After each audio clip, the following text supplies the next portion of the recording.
السلام علیکم ناظرین، پاکستان خبر ڈیجیٹل اسپیشل کے ساتھ میں ہوں خالد بھٹی۔ آج ہم بات کریں گے سیاست اور ادب کا آپس میں کیا تعلق ہے، اور پاکستان میں اس وقت کس قسم کا ادب تخلیق ہو رہا ہے اور کس قسم کی سیاست ہو رہی ہے، اور اس کے ساتھ ساتھ جو دنیا بھر کی اور پاکستان کی مزاحمتی تحریکیں ہیں، وہ سیاسی ہوں یا دوسری، اس میں جو ادب ہے اس کا کیا کردار ہے، اس میں شاعروں، ادیبوں اور دانشوروں کا کیا کردار ہے۔ ان موضوعات کے اوپر آج ہم اس پروگرام میں بات کریں گے۔ ان موضوعات پہ بات کرنے کے لیے میرے ساتھ اسٹوڈیو میں موجود ہیں پاکستان کے نامور شاعر، دانشور، سینئر تجزیہ نگار اور ڈرامہ نگار جناب ڈاکٹر پروفیسر ایوب ندیم صاحب، اور ان کے ساتھ موجود ہیں اسٹوڈیو میں میرے ساتھ پاکستان کے سینئر صحافی ہیں، کالم نگار ہیں، شاعر ہیں اور ایڈیٹر ہیں جناب زاہد عباس سید صاحب۔ سر، آپ کا دونوں کا بہت شکریہ، آپ نے وقت نکالا اور اسٹوڈیو تشریف لائے۔ سر، آپ سے آغاز کروں گا ڈاکٹر صاحب کہ ابھی یہ جو کچھ ہو رہا ہے، آج 27 اکتوبر ہے اور کشمیر کا یوم سیاہ بھی ہے، ایک پوری تاریخ ہے مزاحمت کی اور جو ہے آزادی کے لیے جدوجہد کی کشمیریوں کی۔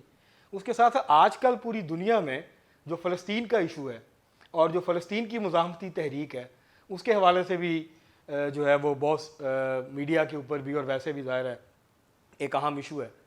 تو آپ سر اس کو کیسے دیکھتے ہیں، جو دنیا بھر میں مزاحمتی تحریکیں ہیں اس کے ساتھ ادب کا کیا تعلق رہا ہے اور اس وقت کیا سچویشن ہے؟ کیونکہ وہ آوازیں جو کبھی اٹھتی تھیں دانشوروں کی، شاعروں، ادیبوں کی، وہ اب نظر نہیں آتی اس طرح سے کشمیریوں اور فلسطینیوں کے حق میں۔ بسم اللہ الرحمن الرحیم۔ شکریہ خالد بھٹی صاحب۔ میں سب سے پہلے تو آپ کو اور ہمارے ویورز جو ہیں ان کو اپنا سلام کہتا ہوں۔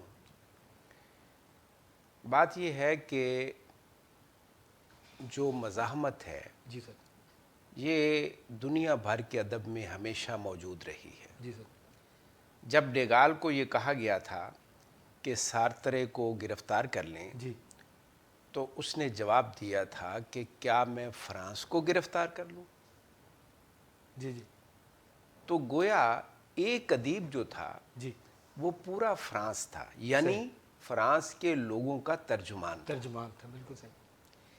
یہ احترام تھا صحیح مزاحمتی ادب تخلیق کرنے والوں کا۔ صحیح۔ اسی طرح آپ دیکھیے کہ فلسطین کی تحریک ہے یا دنیا میں جہاں بھی جی جی ایسی صورتحال پیدا ہوئی ہے، ادیبوں نے لکھا ہے۔ بالکل میں یہ کہتا ہوں کہ جتنا سچ ادیبوں نے لکھا ہے، صحیح تاریخ دان نے نہیں لکھا۔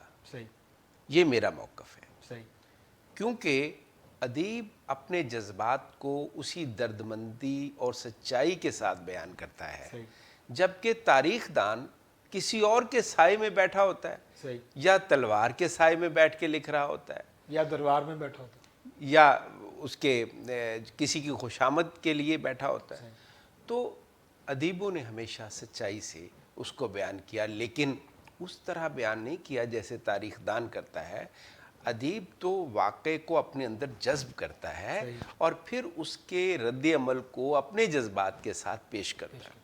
ہماری پوری تاریخ، اردو ادب کی پوری تاریخ آپ اٹھا کے دیکھ لیں، میر سے شروع ہو جائیں۔ جی میر نے جو حملے ہوئے دلی پر، جی جی اس پر اپنے رد عمل نہیں دیا، بالکل دیا، دل اور دلی کو ایک نہیں بنایا۔ بالکل وہ آنسو، وہ آہیں، وہ سسکیاں کیا ہمیں میر کی شاعری میں نظر نہیں آتی؟ بالکل۔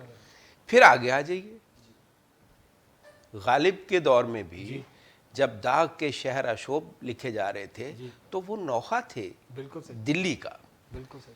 پاکستان بنتا ہے تو پاکستان بنتے ہی ہمارے ہاں مزاحمتی ادب شروع ہو جاتا ہے۔ صحیح۔ اب آپ پوچھیں گے وہ پاکستان بننے کے فوراً بعد کیوں ہو گیا؟ جی جب پاکستان بنا تو یہاں ایک محکمہ بحالیات بنا، جی جی اور محکمہ بحالیات نے لوٹ مار شروع کر دی۔ جی جی طاقتور لوگوں نے اپنے ناموں پہ دکانیں، پلاٹ، زمینیں الاٹ کرانا شروع کر دی اور رشوت کا بازار گرم ہو گیا۔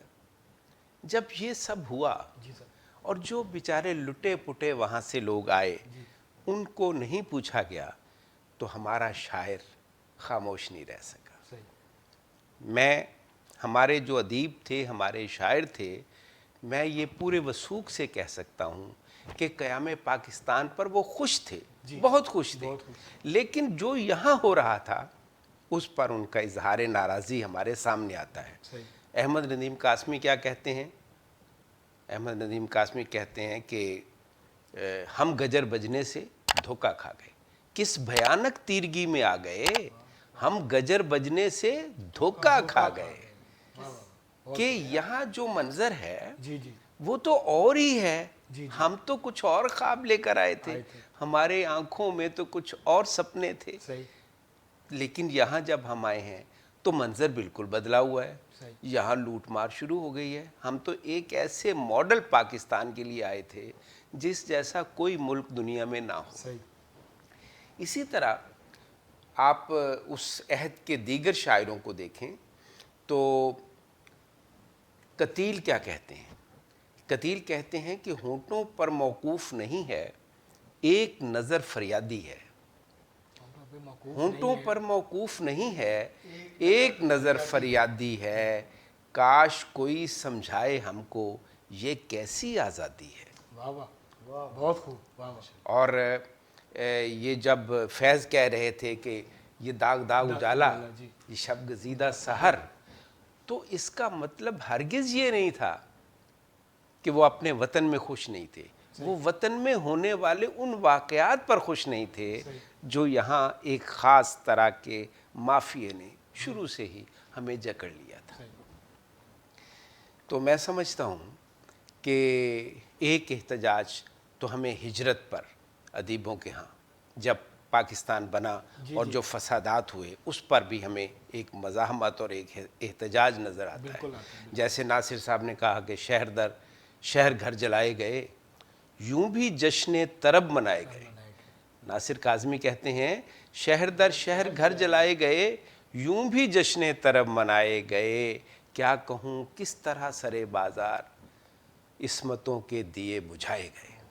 تو یہ تاریخ نہیں ہے، یہ مزاحمت نہیں ہے، یہ احتجاج نہیں ہے، تو اور کیا ہے؟ درست فرمایا۔ ظاہر سی بات، صحیح صاحب آپ کو بھی گفتگو میں شریک کرتے ہیں۔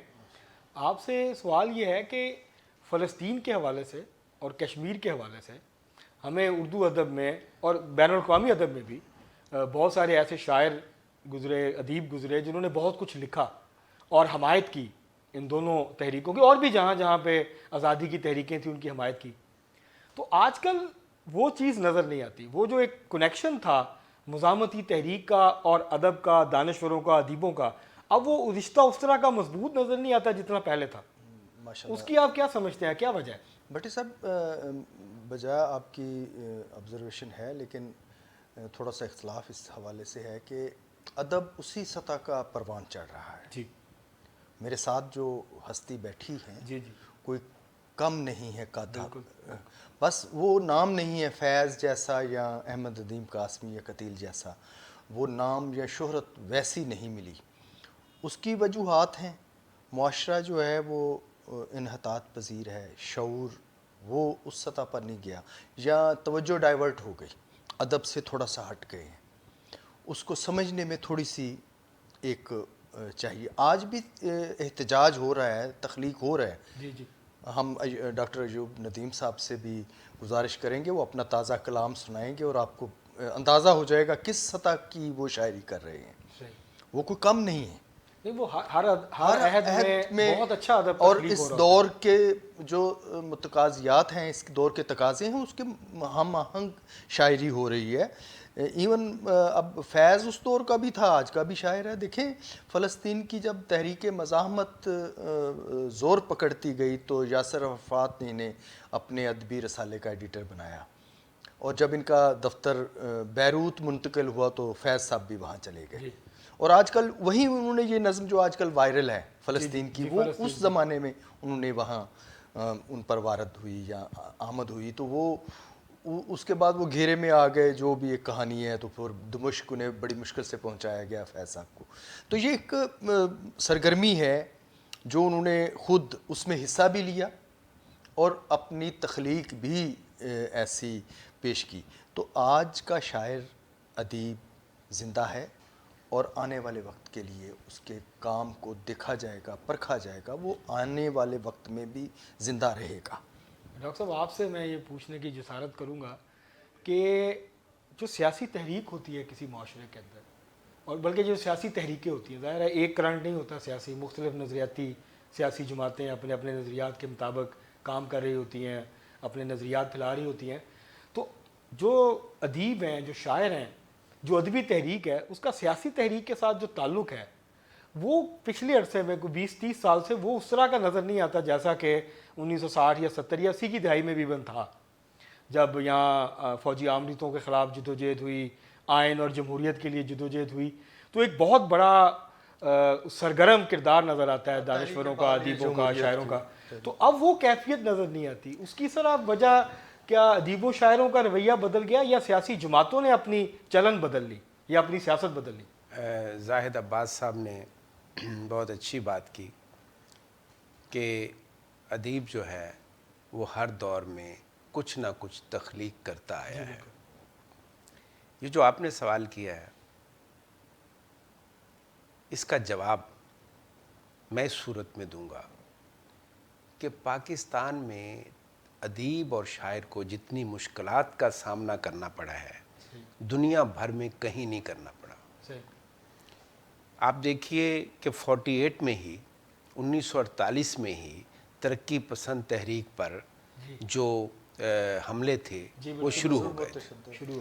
ساحر لدھیانوی پاکستان آئے، جی بالکل، یہاں رہنا چاہتے تھے، ان کی عارف عبد المتین سے، حمید اختر صاحب سے اور اے حمید سے بڑی دوستی تھی، لیکن انہیں مجبوراً بھارت جانا پڑا۔ بالکل، اور اس میں بڑا اہم کردار آغا شورش کا تھا، انہوں نے ان کی مدد بھی کی، بے شک ان کے نظریات مختلف تھے۔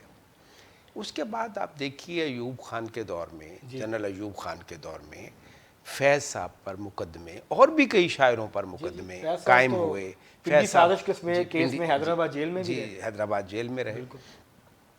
پھر ضیاء الحق کا دور آ گیا، ضیاء الحق کے دور میں پابندی لگ گئی لکھنے پر، بولنے پر، شعر لکھنے پر۔ جی سر، اچھا اس وقت تک یہ صورت تھی، آپ نے کہا نا 1980 کی دہائی تک، اس وقت یہ صورت تھی کہ شاعر اور ادیب جو علامتیں استعمال کرتے تھے یا استعارے استعمال کرتے تھے ان کی ہمارے مقتدر حلقوں کو سمجھ نہیں آتی تھی۔ جی سر، انہیں علامتوں کو پتہ نہیں تھا، استعاروں کا پتہ نہیں تھا، چنانچہ وہ چھپ جاتے تھے۔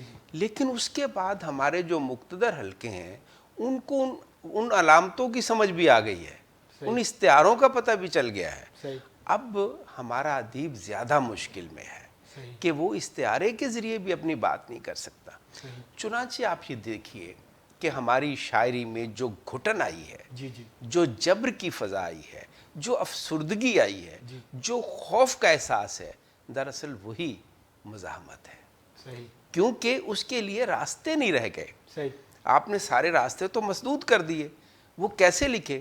میں آپ کو یقین سے کہتا ہوں آج بھی مزاحمتی ادب تخلیق ہو رہا ہے، لیکن شاید وہ ابھی نہ چھپے، آج سے 10 سال بعد چھپے، لوگوں تک پہنچے، لیکن وہ اسی دور کا ہوگا۔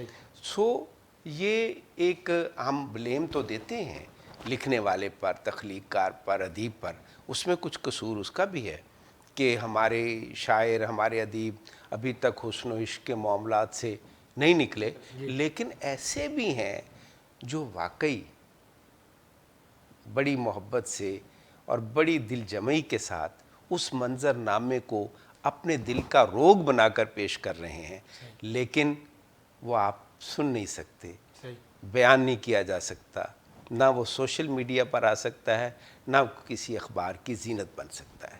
درست سر، یہ بھی بتائیے گا، تھوڑا سا مجھے بھی ایجوکیٹ کیجیے گا، ہمارے ناظرین کو بھی، یہ جو سیاسی تحریکیں ہوتی ہیں، یہ جب سوسائٹی کے اندر ایک عمومی سیاسی تحرک ہوتا ہے، وہ کتنی تحریک کا باعث بنتا ہے شاعروں، ادیبوں، دانشوروں کے لیے کہ وہ بھی اپنے خیالات کا اظہار کرتے ہیں، اور پھر وہ اظہار جو ہے وہ سیاسی تحریکوں کا حصہ بنتا ہے، اور پھر سیاسی تحریکیں بھی ان کو اون کر کے ان کا جو مشن ہے، ان کے جو نظریات ہیں، شاعری ہے، ادب ہے، اس کو آگے بڑھاتے ہیں۔ تو اس کا آپس میں کتنا ایک تعلق ہے؟ کیونکہ میرے خیال سے تو میں تو بہت ادنا طالب علم ہوں آپ دونوں کے مقابلے میں میری تو کوئی حیثیت نہیں ہے علمی اور ادبی، لیکن یہ دیکھا ہے ہم نے کہ اگر کسی بڑے شاعر اور ادیب کو تحریک نہ ملے تو اس کا وہ نام نہیں بنتا جو کہ سیاسی تحریکوں کی موجودگی میں بن جاتا ہے۔ جی، اس حوالے سے میں یہ کہنا چاہوں گا کہ ادیب اور شاعر سچائی کے ساتھ کھڑا ہوتا ہے۔ صحیح، جب تک ہمارے معاشرے میں سچائی موجود تھی یا یہ خیال موجود تھا کہ یہ تحریک سچی ہے، جی سر، اس وقت تک ہمارا ادیب اس کے ساتھ کھڑا تھا۔ صحیح، لیکن جو ہی اسے یہ معلوم ہوا ہے کہ یہ سارا جو سیاسی ڈرامہ ہے اس کا حقیقت سے کوئی تعلق نہیں، صحیح، صداقت سے کوئی واسطہ نہیں، صحیح، تو وہ پیچھے ہٹ گیا ہے۔ صحیح، جب یہ آزاد عدلیہ کی تحریک چل جی رہی بالکل، تھی تو میری ملاقات ہوئی احمد فراز صاحب سے، اس وقت حیات تھے۔ جی زندہ رہیں۔ تو میں نے کہا فراز صاحب آپ بھی احتجاج کے لیے آئے ہوئے ہیں؟ کہنے لگے میں چاہتا ہوں کہ یہ میری زندگی کا آخری دور ہے اور اس دور میں میں سچائی کے ساتھ کھڑا رہوں۔ صحیح، اس کے بعد آپ دیکھ لیجئے کیا وہ صداقت ہے، حالانکہ وہ تحریک بھی صداقت پر نہیں تھی، درست بات، ختم نہیں ہوئی، بالکل، لیکن ان کا خیال تھا کہ یہ سچے لوگ ہیں، صحیح، یہ واقعی کوئی کسی مقصد کے لیے ہے۔ صحیح، اب مسئلہ یہ ہے سیاست سے ادب دور ہوتا جا رہا ہے۔ جی، میں اپنے طور پر تو احتجاج کر رہا ہوں، جی سر، لیکن کسی سیاسی تحریک سے متاثر ہو کر نہیں، جی سر، کیونکہ مجھے ان سیاسی تحریک والوں کی صداقت پر یقین نہیں ہے، اور اس لیے یہ فرق آ گیا ہے۔ جو پہلے تھا یعنی ایوب خان کے دور میں جو سیاستدان اٹھے یا اس کے بعد جنرل مشرف کے دور میں اٹھے یا یحییٰ خان کی یا ذوالفقار علی بھٹو نے جب تھوڑا عرصہ ایک ان کا رویہ جو تھا وہ آمرانہ ہوا، اس وقت حبیب جالب جیسے شاعر بالکل، جب اپنی بات کر رہے تھے اس لیے کر رہے تھے کہ وہ اس کو سچ سمجھتے تھے۔ صحیح، صحیح، چنانچہ سیاسی تحریک کے ساتھ ادیب کا رشتہ اسی وقت مضبوط ہوگا جب وہ سچائی پہ جب وہ سچائی پر کھڑی۔ صحیح، اور اس ادیب اور شاعر کو یقین ہو کہ یہ جو کچھ کہہ رہے ہیں یہ واقعی ہی یہ کرنا بھی چاہتے ہیں۔ جی بالکل۔ تو ظاہر صاحب یہ سر بتائیے گا کہ یہ جو آج کل ہو رہا ہے، کیونکہ ہمارے ہاں یہ بھی تو خیال کیا جاتا ہے نا کہ آج کل بھی مزاحمت ہو رہی ہے، سیاسی سطح پہ بھی ہو رہی ہے، سماجی سطح پہ بھی ہو رہی ہے، تو لیکن اس کے باوجود ہمیں یہ لگتا ہے کہ مثلا اگر ہم بات کریں ماضی کی تو انجمن ترقی پسند مصنفین ایک بہت مضبوط تحریک کے طور پہ، ادبی تحریک کے طور پہ ترقی پسند نظریات کی ترجمانی کرتی تھی، اسی طرح اور بھی جو دائیں بازو کی تھیں وہ بھی موجود تھیں، اس کے اندر بھی اب بہت زیادہ مطلب وہ والا معاملہ نہیں رہا ہے شاعروں ادیبوں کے اپنی تنظیموں کے حوالے سے جس طرح وہ آرگنائز تھے، تو اس میں اس کی کیا وجہ ہے؟ مطلب اس کا تو سیاست سے کوئی تعلق نظر نہیں آتا۔ جی، میں اس حوالے سے ڈاکٹر صاحب نے بہت تفصیل سے ماشاءاللہ آپ کو کہ کس سچائی کا جو ہے نا اصل جب رنگ نظر آئے گا تو پھر شاعر ادیب اس کے ساتھ ہوگا۔ عوامی حقوق کی بات کرنے والے تو سبھی ہیں، مگر جو اس کے ساتھ وہ جو مہیجات ہیں اس کے ساتھ تلازمہ جو جڑا رہے گا اور دل سے بات نکلے گی، یعنی دل مطمئن ہوگا کہ یہ بندہ ٹھیک ہے، تو پھر آگے بات چلے گی۔ باقی انہوں نے بہت اچھی خوبصورت بات کی ہے، میں انہی کے ایک شعر سے اسے وضاحت کروں گا کہ اب وہ شاعری سے سیاست کے ساتھ جڑنے کی بجائے شاعر خود الگ سے اپنی بات کر رہا ہے، وہ پورے معاشرے کی بات کر رہا ہے، پورے حقوق کی بات کر رہا ہے۔ جیسے ان کا ایک شعر ہے کہ یار پرانی باتیں چھوڑو سب کو ہے معلوم، یار پرانی باتیں چھوڑو سب کو ہے معلوم، پاکستان میں دو طبقے ہیں، حاکم اور محکوم۔ واہ واہ، بہت خوبصورت، ساری بات کہہ دی سر ایک شعر میں۔ بلکہ دوسرا مصرع جو ہے وہ وزن تو اس کا بالکل ٹھیک ہے، وہ ہے پاکستان میں دو قومیں ہیں۔ اچھا، پاکستان میں دو قومیں ہیں، حاکم اور محکوم۔ سوری، بہت خوبصورت، مطلب ایک لیکن شعر وزن میں نے ٹھیک پوری رکھا، بات جو ہے وہ وزن ٹھیک رکھا، لیکن پوری آپ بات کے کہہ دی۔ الفاظ ماشاءاللہ۔ سر یہ بتائیے گا کہ آج کل جو ہے ہمارے ہاں جو پی ٹی وی ایک وقت میں آپ خود بھی بہت پاکستان کے نامور ڈرامہ نگار ہیں، آپ نے پی ٹی وی کے لیے بہت لکھا، پی ٹی وی کے ڈرامے کا اور آج کا جو ڈرامہ ہے، مطلب جس سے بھی بات کریں، میں اپنے والد صاحب سے بات کرتا ہوں یا ان کی جنریشن سے یا اپنی جنریشن سے، تو ہم لوگ یہ اکثر ڈسکس کرتے نظر آتے ہیں کہ پی ٹی وی کے ڈرامے بہت اچھے ہوتے تھے، ہم سب بیٹھ کے فیملی میں شوق سے دیکھتے تھے. اب وہ صورتحال نظر نہیں آتی, نہ وہ اداکار وہ محنت کرتے نظر آتے ہیں, نہ وہ اسکرپٹ کی جو مضبوطی ہوتی تھی اس کے پیچھے وہ سارا. تو سر کیا وجہ ہوئی کہ ہمارا ڈرامہ, جس کو کبھی انڈیا والے کہتے تھے کہ کاش ہم بھی ایسا ڈرامہ بنائیں, تو یہ کیا ہوا کہ ہم نے انڈیا کی طرز پہ ڈرامے بنانے شروع کر دیے اور جہاں پہ ہم بہت اچھے تھے وہ ہم نے چھوڑ دیا؟ پی ٹی وی کا جو ڈرامہ تھا جی سر. وہ بہت اہم ڈرامہ تھا کئی اعتبار سے. ایک, اس نے شعور دیا جی مظلوم کو, جی اور ہم لوگ لکھتے تھے, جی کئی باتیں براہ راست لکھتے تھے, جی. کئی باتیں استعارے میں لکھتے تھے, صحیح. لیکن وہ ایک شعور دیتا تھا. صحیح. دوسرا اس کا کام یہ تھا کہ اس میں ایک تنوع تھا, صحیح. ویرائٹی تھی. ورائٹی. یہ نہیں تھا کہ ایک ہی طرح کی کہانیاں ہوں. میرا اور نقطہ نظر ہے, زاہد عباس سید صاحب کا اور ہے, آپ کا اور ہے, الگ الگ انداز کے ڈرامے آپ کو نظر آتے تھے. صحیح. تیسرا یہ تھا کہ ان ڈراموں کو پروڈیوس کرنے والے لوگ بہت کمپیٹنٹ تھے. صحیح. اب کیا ہوا ہے, میں نے ڈرامہ لکھنا چھوڑ دیا, جی سر. صرف اسی وجہ سے چھوڑ دیا. ایک ہی طرز کا ڈرامہ, آپ یقین جانیے, میں بعض اوقات ٹیلی ویژن پہ دیکھتا ہوں مختلف چینلز میں, مجھے لگتا ہے ایک ہی ڈرامہ چل رہا ہے, اس میں کوئی تبدیلی نہیں ہے. صحیح. صرف اداکار بدلے ہوئے ہیں, جی سر. کہانی وہی ہے. کہانی وہی. اور کہانی کیا ہے؟ گھر کی سازشوں کی کہانی ہے. صحیح. ایک گھر کے اندر ایک عورت دوسری کے خلاف سازش کر رہی ہے, بھائی بھائی کے خلاف کر رہا ہے, بیٹا باپ کے خلاف سازش کر رہا ہے. تو یہ تو ایک ایسا خوف ہے کہ گھر کو بھی انہوں نے کوئی آسیب زدہ بنا دیا ہے. وہ جگہ بنا تو اس لیے اب یہ ڈرامہ جو کبھی ہم سمجھتے تھے نا کہ ہمارے ہمسائے ملک سے آیا ہے, جی جی اور انہوں نے صرف گھریلو جو مسائل ہیں ان پہ ڈرامے لکھے ہیں, ہم نے بھی اس کی تقلید شروع کر دی. جی اور افسوس کی بات یہ ہے خالد صاحب کہ کوئی چیک نہیں ہے, جی بالکل, کوئی پوچھتا کوئی نہیں. پوچھتا نہیں ہے یہ آپ کیا پیش کر رہے ہیں. بالکل. ایسی ایسی چیزیں پیش کی جاتی ہیں جس میں رشتوں کا احترام بری طرح برباد ہو رہا ہے, صحیح بات. لیکن کوئی اس پہ نہیں دیکھتا. حالانکہ رشتے کا جو احترام ہے جی بالکل. یہ تو ہر مذہب میں ہے, بالکل ہر معاشرے میں ہے. اسلام میں تو ہے ہی, بالکل. ہر معاشرے اور ہر مذہب میں ہے. تو لیکن اس میں پتہ نہیں کیا کچھ, میں وہ بیان نہیں کر سکتا جو کچھ دکھایا جاتا ہے, اور اس کے باوجود ہمارے جو وزارت اطلاعات و نشریات ہے بھی کہ نہیں, کوئی بھی اس پر توجہ نہیں دیتا کہ بھئی یہ آپ کیا دکھا رہے ہیں. تو اس لیے اب ڈرامہ وہ نہیں رہا جو ہمارے معاشرے کا آئینہ ہو, جو ہمارے معاشرے کا نمائندہ ہو, جی سر. جس سے پتہ چلے ہم کس فضا میں رہ رہے ہیں. صحیح. اور جو کچھ دے بھی, دیکھیے نا, ادیب ہے, شاعر ہے, ڈرامہ نگار ہے, میں سمجھتا ہوں وہ رہنما ہوتا ہے, صحیح. وہ سوچ کی تربیت کرتا ہے. صحیح. اور جب ہم کچھ دے ہی نہیں رہے, ڈرامہ میں مجبور ہو کے لکھ رہا ہوں, آپ نے مجھے کہا آپ پروڈیوسر ہیں, آپ کہتے ہیں نہیں اسی موضوع پہ لکھنا ہے, جی جی. تو میں قلم چھوڑ دیتا ہوں, لیں بھائی میں نہیں لکھتا, آپ اسی کسی وجہ سے اور سے ڈرامہ نہیں لکھوا. لکھ رہے. جی بالکل, کسی اور سے لکھوا لیں.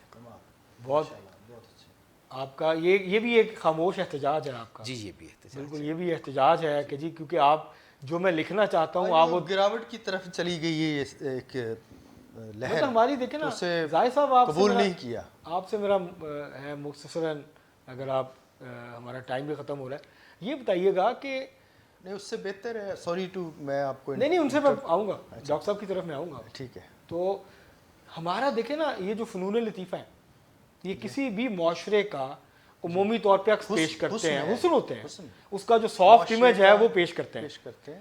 ہماری فلم انڈسٹری ختم ہو گئی, ہماری ڈرامہ انڈسٹری جو ہے وہ کمرشلزم کے زور پہ زندہ ہے, لیکن جیسے ڈاکٹر صاحب نے کہا, درست فرمایا کہ وہ زوال کا شکار, وہ ہماری ہے ہی نہیں, وہ اب زوال کا شکار ہے.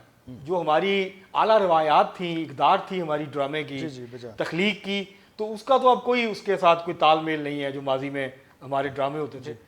تو آپ کو امید ہے کہ کوئی ایسی صورتحال پیدا ہو کہ یہ چیزیں آہستہ آہستہ پھر تبدیل ہوں, ہم بہتری کی طرف جائیں, یا آپ کو آگے بھی تنزلی نظر آتی ہے, کوئی زوال کی طرف جاتے نظر آ رہے ہیں؟ ہر زوال کے بعد جو ہے وہ عروج ہے, اور ہر عروج کے بعد زوال ہے. یہ عارضی ہے، جو جمود ہے یہ ٹوٹے گا. ڈاکٹر صاحب کا جو کام ہے یہ کہیں رکنے والا نہیں ہے، جی یہ اگلی نسل کو منتقل ہوگا. جی اور یہ پڑھا ہے، جی ان کے ڈرامے پڑھے ہیں، ہر چیز جو ہے وہ موجود ہے، ان کے خیالات بھی موجود ہیں، ان کا ہر لفظ حرف جو ہے وہ محفوظ ہے. تاریخ رقم کر رہے ہیں اور تاریخ کبھی نہیں ختم ہوتی. جی بالکل. تو اگلی نسل جب موازنہ کرے گی کہ یہ کیا کر رہے تھے اور انہوں نے کیا کیا ان کے ساتھ، تو وہ ٹھیک ہو جائے گا. معاشرہ ایسے ہی ٹھیک ہوتا ہے. تاریخ یہی سبق دیتی ہے کہ نسلیں بنانے اور بگاڑنے میں انہی عوامل کا عمل دخل ہے. جہاں کچھ لوگ دارائے ہیں یا انہوں نے اس ماحول کو پراگندہ کیا ہے، جیسے انہوں نے کہا ہے کہ یہ انڈیا کا ڈرامہ، دیکھیں ہمارا معاشرہ نہیں ہے وہ جس طرح کی وہ ڈرامہ نگاری کر رہے ہیں یا جس طرح کا وہ ڈرامہ لکھ رہے ہیں. ماحول اور طرح کا ہے، ہمارا کلچر اور طرح کا ہے. ہمارا گھر کی دہلیز کے اندر جو ہماری روایات ہیں وہ مختلف ہیں. وہ پتہ نہیں کیا دکھا رہے ہیں، کیا کر رہے ہیں، کیا لکھ رہے ہیں. تو اس حوالے سے میرا اپنا نقطہ نظر یہی ہے کہ آنے والی نسل بڑی ماڈرن اور بڑی سمجھدار ہوگی. ڈاکٹر صاحب آپ سے ہمارا ٹائم بھی اب کم ہے، میں آپ سے چاہوں گا کہ آپ مختصراً اگر ہمیں ایجوکیٹ کر سکیں اور انلائٹن کر سکیں اس حوالے سے کہ یہ جو ہماری سیاست ہے، کیونکہ اگر ہم دیکھیں سیاست کو دیکھیں، صحافت کو دیکھیں، اپنے ڈرامے کو دیکھیں، فنون لطیفہ کو، تو ہر چیز نظر آتا ہے کہ ایک زوال پذیری کی طرف جا رہی ہے. مطلب سیاست کا عوام سے تعلق بہت کمزور رہ گیا. کبھی بہت مضبوط تعلق ہوتا تھا سیاسی جماعتوں کا عوام کے ساتھ، ان کی جڑیں بہت مضبوط ہوتی تھی، لیکن اب وہ ایک مصنوعی سا ہمیں وہ نظر آتا ہے. اسی طرح سے جو ادیب کا عوام کے ساتھ ایک تعلق ہوتا ہے وہ بھی کمزور نظر آتا ہے، کہ وہ والا نہیں ہے جو پہلے کبھی ہوتا تھا. مشاعرہ ہوتا تھا، لوگ دور دور سے مشاعرہ سننے کے لیے جاتے تھے. مشاعرے کالجز میں، یونیورسٹیز میں، ہر سطح پہ مشاعرے ہوتے تھے. عالمی مشاعرہ کبھی کراچی میں ہو رہا ہے، کبھی لاہور میں. خاص طور پہ جیسے ہی بہار کا موسم آتا تھا تو اس کے بعد پھر ایک مشاعروں کا جو ہے سلسلہ. اب یہ جو یہ ہے لٹریری فیسٹیول بہت بڑھ گئے ہیں، لیکن ہر لٹریری فیسٹیول میں ایک ہی طرح کے لوگ ہوتے ہیں، ایک ہی طرح کی آڈینس ہوتی ہے. وہ کراچی میں بھی ویسے ہی ہوتی ہے، لاہور میں بھی ویسے ہی ہوتی ہے. تو سر ادب کو فروغ دینے کے لیے ایک طرف تو حکومت کچھ نہیں کرتی نظر آتی، ان کو تو خیر اس سے دلچسپی نہیں ہے. تو سوسائٹی کی سطح پہ کیا ایسا کرنے کی ضرورت ہے کہ یہ جو تعلق ہے ادیب کا، دانشور کا عوام کے ساتھ، یہ دوبارہ سے مضبوط ہو، جڑے؟ آپ نے بہت اچھی بات کی جی سر. اور بڑے اہم مسئلے کی طرف توجہ دلائی. دیکھیے بات یہ ہے کہ جب آپ کے ہاں میرٹ ختم ہو جائے جی سر. اور نوازنے کا عمل شروع ہو جائے جی سر. تو معاشرہ اسی طرح انحطاط پذیر ہوتا ہے. صحیح. زاہد عباس صاحب امید و رجائیت کے شاعر ہیں، نمائندہ ہیں. جی. اچھی بات ہے، جی سر. ہمیں امید رکھنا چاہیے. لیکن جس طرح ہم زوال کی طرف جا رہے ہیں اور جس رفتار سے جا رہے ہیں، جی سر. اس کے آگے بڑی مشکلات ہیں. جی. اور اس کا انجام کیا ہوگا آج کچھ نہیں کہا جا سکتا. دیکھیے یہ جو فیسٹیول ہوتے ہیں جی سر. اور یہ جو اس طرح کی تقریبات ہوتی ہیں، اس میں یہی عمل دخل ہوتا ہے کہ کس شخص کو، کس صاحب کو بلانا ہے اور اس کو کتنے پیسے دینے ہیں. جی ایسے یہی اسے اوبلائج کرنا ہے. جی بالکل. اور کبھی کسی نے یہ نہیں سوچا کہ واقعی جو لوگ سچے دل سے یہ کام کرتے ہیں اور خوشامد نہیں کرتے، آپ کے آگے پیچھے نہیں پھرتے، سفارشیں نہیں کراتے، ان کو بلانا گوارا نہیں کرتے. میں آپ کو ایک بڑی خوبصورت بات بتاؤں. انجم رومانی صاحب بہت بڑے شاعر. جی بالکل. انجم صاحب مجھے کہنے لگے، ان کی زندگی کی بات ہے، مجھے کہنے لگے دیکھو ایوب کتنا ظلم ہے اس معاشرے میں. پہلے مجھے شاعر کے طور پہ مشاعروں میں بلاتے تھے، سرکاری مشاعروں میں. جی سر. اب مجھے سامع کے طور پہ بلاتے ہیں. کیوں؟ اس لیے کہ انہوں نے جن کو اوبلائج کرنا تھا وہ ہلکا اور ان کے سامنے آ گیا، اور جو ایک بڑا شاعر تھا اس کو نظر انداز کر دیا گیا. منیر نیازی تمام عمر شاکی رہے. صحیح. ان کا شکوہ جاری رہا کہ ان کے ساتھ جو ہے سلوک اچھا نہیں کیا جا رہا. سو بات یہ ہے کہ یہ ساری جو کہانی ہے خالد بھٹی صاحب، یہ نوازنے کی کہانی اور میرٹ کی دھجیاں اڑانے کی کہانی ہے. صحیح. ادبی ادارے، تحقیقی ادارے جی. جس پر ایک محقق کو بیٹھنا چاہیے، صحیح. اس کا ڈائریکٹر ہونا چاہیے، وہاں کون بیٹھتے ہیں؟ صحیح. کن لوگوں کو دیا جاتا ہے؟ بالکل. اس لیے دیا جاتا ہے کہ انہوں نے خوشامد کی ہوتی ہے بالکل صحیح. اور وہ کچھ بھی کرنے کے قابل نہیں ہوتے. درست. سو بات یہ ہے کہ اگر یہی سلسلہ چلتا رہا، تو ہمارے جو ادبی ادارے ہیں، جو جن کا کام زبان اور ادب کی خدمت کرنا ہے، ان کا انجام کیا ہوگا؟ کیا کوئی اس معاشرے میں سوچنے والا نہیں ہے؟ مجھے حیرت ہوتی ہے کہ ہمارے بیوروکریسی کے، میرے بھی دوست ہیں، آپ کے بھی دوست ہوں گے، پڑھے لکھے لوگ ہیں، جی سر. لیکن ان کے دلوں میں درد مندی جو ہے وہ ختم ہو جاتی ہے. صحیح ہے. درست فرما رہے ہیں آپ. میں نے خود کئی دفعہ ان دوستوں سے کہا ہے، میں نے کہا یار تمہاری آنکھوں کے سامنے یہ سب ہوتا ہے، کیوں سپورٹ کرتے ہیں آپ؟ کہتے ہیں جی اوپر سے آرڈر آ جاتا ہے، ہم کیا کریں؟ میں نے کہا نہیں، اوپر سے آرڈر آتا ہے پھر بھی آپ کو مزاحمت کرنی چاہیے، بتانا چاہیے کہ اس کام کے لیے یہ بندہ مناسب ہے، موزوں ہے، اس کو یہاں لگایا جائے اور اس کو نہ لگایا جائے. رہنمائی کوئی نہیں کرتا، روکتا کوئی نہیں معاشرے میں. اب بچے جو ہیں، لڑکے گلیوں میں، بازاروں میں جو مرضی کرتے پھریں، کوئی روکنے والا نہیں ہے. کوئی روکنے والا نہیں. کیوں ختم ہو گیا یہ؟ جب ہم چھوٹے تھے ہمیں تو ہر کوئی روکتا تھا، بالکل ایسے ہی. اور ہمارے محلے کا ہر بڑا آدمی ہمارا انکل تھا، چچا تھا یا ماموں تھا، بالکل ایسے ہی. تو وہ ہمیں روکتے بھی تھے اور ہم رکتے بھی تھے. بالکل صحیح. سو جب آپ نے یہ ہر چیز اس پہ ڈال دی ہے کہ حکم آیا ہے، ایسے آرڈر آ گیا ہے جی، بس جی اوپر سے ہو گیا ہے جی، تو پھر بھائی اس کا انجام، پھر ایسی اس بیوروکریسی کی کوئی ضرورت ہی نہیں ہے. جب چلنا ہی حکم ہے پھر کسی کو بھی بٹھا دیں، ہمارے کیمرہ مین کو بٹھا دیں، وہ بھی کر دے گا. قانون اور قاعدے کی تو ضرورت نہیں ہے. تو سو بات یہ ہے کہ جو کام انہوں نے کرنا تھا، جیسے ادیب کا کام ہے، جیسے شاعر کا کام ہے، اسی طرح بیوروکریٹ کا کام، بالکل اسی طرح جو ہمارے اداروں میں لوگ ہیں ان کا کام، اگر وہ اپنا کام نہیں کریں گے تو اس کا انجام اچھا نہیں ہوگا. آپ دیکھ لیجئے کتنے ادارے برباد ہو گئے، بالکل ایسے ختم ہو گئے، ختم ہو گئے. ان کے وجود کا کوئی جواز نہیں رہا. صحیح. اور ایک بات آپ نے اور کی تھی کہ لوگ مشاعرے میں کیوں نہیں آتے. بھارت میں ابھی بھی روایت موجود ہے مشاعروں کی، یہاں کیوں نہیں ہے؟ اس لیے نہیں ہے کہ میں شاعر ہو کر آپ کے دل کی بات نہیں کہہ سکتا. صحیح. میں کہنا چاہتا ہوں، کہہ نہیں سکتا. ایسا نہیں ہے کہ میں کہنا نہیں چاہتا، صحیح. مگر مجھے پتا ہے کہ مجھ پہ 7 مقدمے ہو جائیں گے، صحیح. اور میں تمام عمر ان مقدموں میں ضمانتیں کراتا پھروں گا. صحیح. میں وہ نہیں بیان کر سکتا. جو لوگ سننا چاہتے ہیں، ادب کتھارسس کا ذریعہ ہے، بالکل صحیح. اور اگر آپ کتھارسس لوگوں کا نہیں کر سکتے تو کوئی کیوں آپ کا مشاعرہ سنے گا؟ صحیح. آپ کی شاعری کیوں سنے گا؟ صحیح. درست. اور کیوں پڑھے گا؟ یہ مجبوری ہے ہماری، اور اس مجبوری کو میرا خیال ہے ہمیں قبول کرنا پڑتا ہے. کہتے ہیں نا ابھی طوفان سے، میرا ہی شعر ہے کہ ابھی طوفان سے دوستی کر لو، ابھی طوفان سے دوستی کر لو، کبھی مل جائے گا کنارہ بھی. واہ واہ. تو ابھی ہم نے طوفان سے دوستی کی ہوئی ہے. بہت شکریہ سر آپ کا. آپ کلام بھی سنتے ہیں، آپ تشریف لائے اور آپ نے ہمیں ایجوکیٹ کیا، انلائٹن کیا. ظاہر صاحب آپ کا بھی بہت شکریہ. ایوب ندیم صاحب آپ اگر سر کوئی ایک کلام اگر اپنا آپ تازہ نظم یا غزل پیش آپ کرتے ہیں تو پیش کرنا چاہیں تو ہمارے بہت ناظرین کے خوشی لیے ہوگی. بڑی خوشی کی بہت بات خوشی ہے. ہوگی ہمیں. کوئی موجودہ حالات یا جیسے بھی آپ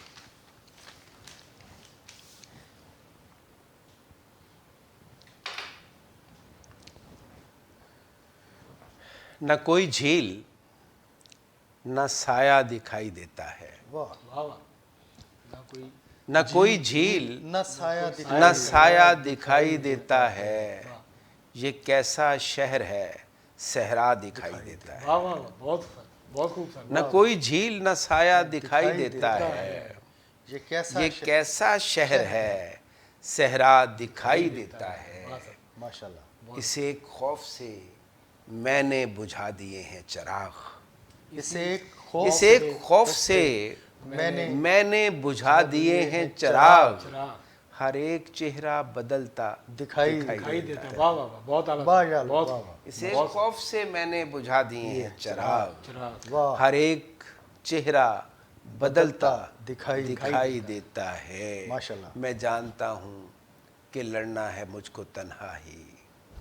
میں جانتا ہوں کہ لڑنا ہے مجھ کو تنہا ہی، اور اس کے ساتھ زمانہ دکھائی دیتا ہے. واہ واہ واہ واہ واہ واہ، واہ واہ. بہت. میں جانتا ہوں کہ لڑنا ہے مجھ کو تنہا ہی، واہ. اور اس کے ساتھ زمانہ دکھائی دیتا ہے. چھپائے پھرتا ہے کتنے ہی اشک آنکھوں میں، چھپائے پھرتا ہے کتنے ہی اشک آنکھوں میں، جو بات بات پہ ہنستا دکھائی دیتا ہے. واہ واہ، بہت خوبصورت، بہت خوبصورت. خرید کچھ نہ سکا جس کے بدلے میں ایوب، خرید کچھ نہ سکا جس کے بدلے میں ایوب، میرے نصیب کا سکہ دکھائی دیتا ہے. واہ واہ واہ، بہت خوبصورت. بہت شکریہ سر، آپ تشریف لائے، آپ نے وقت نکالا ہمارے لیے. ظاہر صاحب آپ کا بھی بہت شکریہ، آپ تشریف لائے، آپ نے وقت دیا ہمیں. ناظرین، یہ آج کا پاکستان خبر ڈیجیٹل اسپیشل تھا، جس میں ہم نے ادب کے حوالے سے گفتگو کی، سیاست کے حوالے سے بھی بات کی، اور ادیب کا سیاست سے کیا تعلق ہے، عوام سے کیا تعلق ہے، معاشرے کے ساتھ کیا تعلق ہے، اور کس طرح ایک قائدانہ رہنمانہ جو کردار ہے رہنمائی کا، وہ ایک ادیب اور دانشور ادا کر سکتا ہے. اس کے حوالے سے آپ نے ہمارے معزز مہمانوں کی گفتگو سنی. آج کے لیے اتنا ہی، بہت شکریہ.